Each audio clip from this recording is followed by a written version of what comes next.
मैं कॉन्ग्रेचुलेट कर देता हूँ विभा जी को।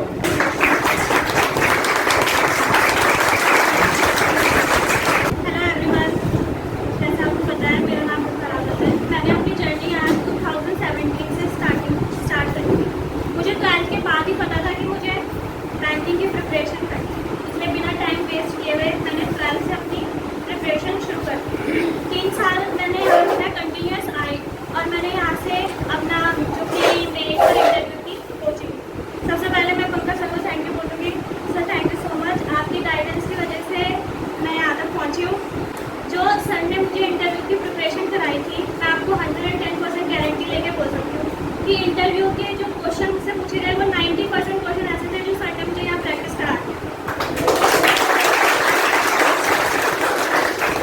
तो क्वेश्चन को मुझे हाथ सोचने की जरूरत नहीं थी, हमने वो यहाँ इतनी बार इतने सेशन में प्रैक्टिस कर दिया था कि वो वहाँ पे मुझे फ्लो में मैं उनका आंसर दे पाई थी। इसलिए सर इंटरव्यू के लिए तो आपको बहुत बहुत थैंक यू, आपने बहुत हेल्प करी है उसके लिए। बैंकिंग स्टूडेंट्स होंगे यहाँ मेनली, बैंकिंग स्टूडेंट्स को मैं एक सिंपल चीज़ बोलूँगी, अपनी इंग्लिश और करंट अफेयर अभी से प्रिपेयर करना शुरू कर दीजिए। आपकी इंग्लिश और करंट अफेयर ही आपको आपका एग्ज़ाम क्वालिफाई करा के देंगे, क्योंकि वही आप एक नंबर गेनिंग सब्जेक्ट है। अब तो करंट अफेयर इतने टफ आ रहे हैं कि वहाँ पे 10 क्वेश्चन अटैम्प्ट करना ही बहुत मुश्किल है। तो अभी से उसकी प्रिपेयर करो, प्री निकलने का इंतजार मत करो कि जब प्री निकलेगा तब हम उसकी प्रिपेयर करेंगे। दूसरी इंपॉर्टेंट चीज़, मॉक परचेज करो, जितने हो सके उतने मॉक खरीदो। 2 या 3 मॉक से कुछ नहीं होगा। आपने प्रैक्टिस मॉक ले लिया, स्मार्ट ईयर ले लिया और आप सोच रहे हैं आपका पेपर निकल जाएगा, तो वो गलत है, क्योंकि उसमें ज़्यादा वो नहीं आते। एक स्टडी नीति करके है, उसमें जो है काफ़ी पीछे तक के मॉक है, 18, 19। जितना आप मॉक की प्रिपरेशन करेंगे उतना आपके लिए वो सही होगा। जो ऑनलाइन सोर्सेज हैं उससे हेल्प लीजिए, जो अच्छे आपको लगते हैं आपको। और एक चीज़ मैं बोलूँगी, ऑनलाइन सोर्स में सिर्फ किसी 1 या 2 लोगों को फॉलो कीजिए, क्योंकि आजकल ऑनलाइन इतनी सोर्सेज हैं कि हम कंफ्यूज हो रहे हैं, कभी ये अच्छा है कभी वो अच्छा है। सिर्फ 2 या 3 फॉलो कीजिए। और इनफैक्ट मैं बोलूँगी, अगर आप यहाँ के जो टीचर्स हैं उनकी गाइडेंस फॉलो करते हैं तो वो आपके लिए इनफ है। ऑनलाइन में जो होता है, कोई कुछ एडवाइस देता है, कोई कुछ एडवाइस देता है, और उनको अपनाते अपनाते हमारा पेपर छूट जाता है। इसलिए वो कीजिए, स्पीड बढ़ाइए और अपनी इंग्लिश और करंट अफेयर स्ट्रॉन्ग कीजिए। जैसे मैंने आपको बोला था, मैंने 2017 में मैं यहाँ आई थी प्रिपेयर करने। तो जो 3 ईयर मेरे ग्रेजुएशन के थे उसमें मैं पेपर नहीं दे सकती थी, क्योंकि उसमें क्वालिफाइंग जो मांगते हैं वो ग्रेजुएशन मांगते हैं। तो सबसे ज़्यादा फ्रस्ट्रेटिंग होता है एक ही सिलेबस को बार बार रिपीट करना।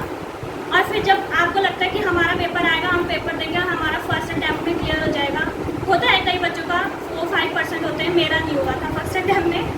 तो मैं ये कहूँगी कि पेशेंस अपना आप बनाए रखें, अपने आप पे कॉन्फिडेंस रखें और ये चीज़ देखें कि आप हर पेपर के साथ इम्प्रूव कर रहे हैं।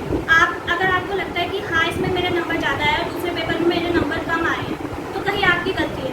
आपको भले आप 1 या 2 नंबर से इम्प्रूव कर रहे हैं, आप इम्प्रूव करते रहिए, पेशेंस रखिए, अपने आप पे विश्वास रखिए कि आपका पेपर निकल जाएगा। कभी हम भी यही बेंचों में बैठते थे, हम भी सोचते थे यार काश हम भी यहाँ पे होते।